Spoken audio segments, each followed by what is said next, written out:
मित्रांनो नमस्कार. माझं नाव अतुल ठाकूर.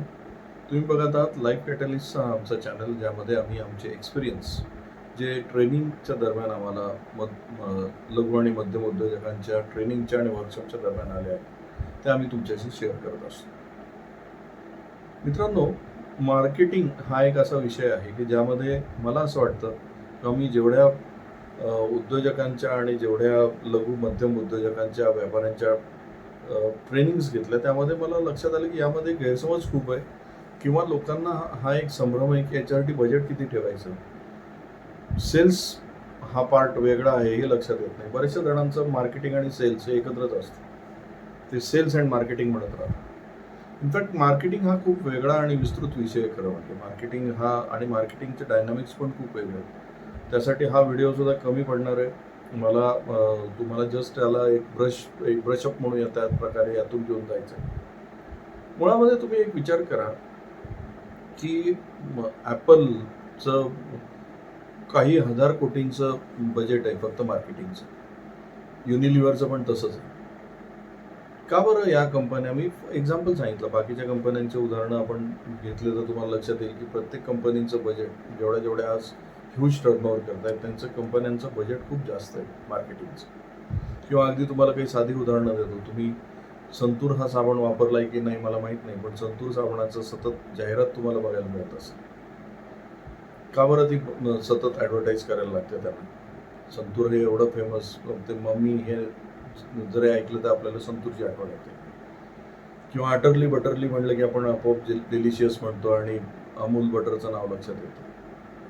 किंवा थंडा मतलब म्हणलं की आपल्याला अजूनही कोका कोला हे नाव आपोआप डोक्यामध्ये येतं. Mark of a complete man हे नाव ऐकलं की आपल्याला ताबडतोब रेमंड्स लक्षात येतं.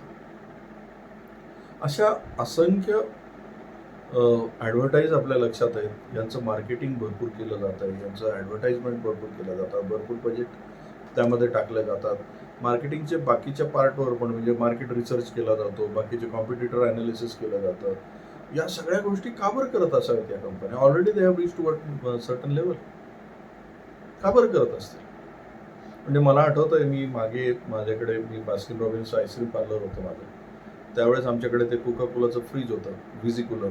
त्यामध्ये एक मार्केटिंग ॲनालिस्ट यायचा आणि तो हे बघायचा की तुमच्याकडे कुठल्या लेवलला व्हिजी कूलरमध्ये कुठल्या बॉटल्स ठेवलेल्या आहेत, व्हिजिबिलिटी काय आहे, समोर थम्सअप ठेवलं आहे, स्प्राईट ठेवलेलं आहे, काय काय ठेवलेलं आहे, कोकचे प्रॉडक्ट हे कुठे ठेवले. मला आश्चर्य वाटायचं. मी त्यांना विचारायचं याचं काय गरज आहे तुम्हाला? नाही, ते म्हणायचे आम्हाला याचं ॲनालिसिस करायचं सांगितलं की व्हिजिबिलिटीनी ह्याच्यावर किती परिणाम होतो.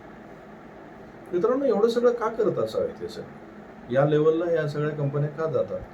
मार्केटिंगकडे एवढं का लक्ष दिलं जातं? ते एवढं का बघतात की इव्हन माझी बॉटल कुठे प्लेस असली पाहिजे? कॉम्पिटिटर ॲनालिसिस का करतात की त्यांचा प्रॉडक्ट हा कुठे ठेवला जातो आणि मग त्याचा आणि आपल्या प्रॉडक्टमध्ये ॲक्सेप्टन्समध्ये काय फरक आहे? सतत लोकांच्या कानी कपाळी थंडा मतलब कोका कोला, थंडा मतलब कोका कोला हे सतत का सांगितलं जातं? जे के टायर्सची ॲडव्हर्टाईज आपण इतक्या वेळा बघतो. आपण बरेच जण लाईफ लॉंग एकही टायर विकत घेत नाही, जे के टायर, पण तरी ते ॲडव्हर्टाईज माहिती आहे आपल्याला. असं का होत असेल की एवढं या सगळं बजेट टाकलं जातं? तर त्याचं कारण हेच आहे की ज्यावेळेस तुम्हाला तो प्रॉडक्ट खरेदी करण्याची इच्छा होते, ज्यांनी जास्तीत जास्त तुमच्या सबकॉन्शियस लेवलपर्यंत तो प्रॉडक्ट पोहोचवला आहे, तो तुम्ही ॲक्वायर करता आणि तो विकत घेता. मार्केटिंगचं असंच आहे मित्रांनो. मार्केटिंगचं फील्डच असं आहे की ज्यामध्ये कस्टमरला कायम एंगेज ठेवलं जातं तुमच्या कंपनीच्या नावामध्ये, कंपनीच्या प्रॉडक्टमध्ये आणि त्या विचारामध्ये. वेदर त्या प्रॉडक्टची आत्ता तुम्हाला गरज आहे की नाही, पण ते कायम एंगेज ठेवण्याची व्यवस्था लावावी लागते. मार्केटिंगची व्यक्ती ही सतत यामध्ये एंगेज असते की आज आपल्या कस्टमर कुठे आहे, तो कुठल्या एज ग्रुपचा आहे, त्याचं जेंडर काय आहे, त्याचं थिंकिंग पॅटर्न्स काय आहेत, या पूर्ण गोष्टीचं ॲनालिसिस करणे आणि त्यानुसार त्याला प्रॉडक्टला पिच कसा करता येईल याचा विचार करा. मग तुम्ही विचार कराल हे सगळ्यांना आवश्यक आहे का? येस, आवश्यक आहे. मग दुसरा प्रश्न आम्हाला विचारला जातो की मार्केटिंगला मग नेमके पैसे किती खर्च करायचे? आयडियली तुमचा जो रेव्हेन्यू जमा होतो त्याच्या 2 ते 7%, 2 to 7% एवढा तुम्ही ॲलोकेट करायला हवा मार्केटिंगसाठी. कृपा करून याला सेल्समध्ये आणू नका. Sales is a different activity all together. त्यामुळे एक लक्षात घ्या मित्रांनो, तुम्हाला तुमचं मार्केटिंग हे सतत चालू ठेवावं लागणार. ते व्हॉट्सअप वगैरे वगैरे याला मी मार्केटिंग मानत नाही. WhatsApp is just transfer of data. त्यामध्ये बरेचसे लोक बघतात न बघतात आपल्याला काही गॅरंटी नाही. पण इंटेन्शनल मार्केटिंग आणि प्रत्येक मार्केटिंगचा स्वतःचा असा एक रेशो आहे. म्हणजे आता पेपर इन्सर्शन्स बरेचसे फेमस होते त्यावेळेस आम्हाला बरेचसे जण म्हणायचे की एवढे पेपर इन्सर्शन पाटील काय उपयोग नाही आला. पण त्याचा हिटिंग रेशोच 0.02%. तर 0.02% मध्ये जर तुम्ही त्यामध्ये खूप पेपर इन्सर्शन्स टाकले आणि विचार करत असाल की माझा हा हिट का नाही होत आहे, आता तुम्हाला हे लक्षात घ्यावं लागेल, nowadays nobody reads newspaper to that level. त्याच्यामध्ये भरपूर ॲडव्हर्टाईज येत असतात. Who reads? बातम्याच वाचत नाहीत लोक, तर त्या ॲडव्हर्टाईजकडे कोण बघणार? कित्येक डेड ठिकाणी होर्डिंग्स लावले जातात. त्या होर्डिंग्सचा काही उपयोग होत नाही कारण त्याची व्हिजिबिलिटीच नसते. एकावर एक 10 होर्डिंग्स लावलेले. Now who will look at those hoarding? लोकांना घाई असते, सिग्नलवर थांबायला वेळ नाहीये, तर होर्डिंगकडे कोण बघेल? तुम्हाला हा विचार करावा लागेल की मार्केटिंगचे नवनवीन प्रकार कसे आता शोधावे लागतील. What is the latest trending काय आहे मार्केटिंगमध्ये, तो विचार करून त्यावर बजेटिंग करावं लागेल. उगाच सगळेजण सरदोपटपणाने जे मार्केटिंग करतात त्या पद्धतीने करून उपयोग नाहीये मित्रांनो. आज हा सोशल मीडिया एवढा स्ट्रॉंग झालेला आहे, यावर तुमचं प्रेझेन्स किती आहे, त्यावर तुम्ही मार्केटिंग किती स्ट्रॉंग करताय, यावर तुम्हाला तुमचं सक्सेस अवलंबून आहे. त्यामुळे तुमचं मार्केटिंग हा स्वतंत्र विषय आहे.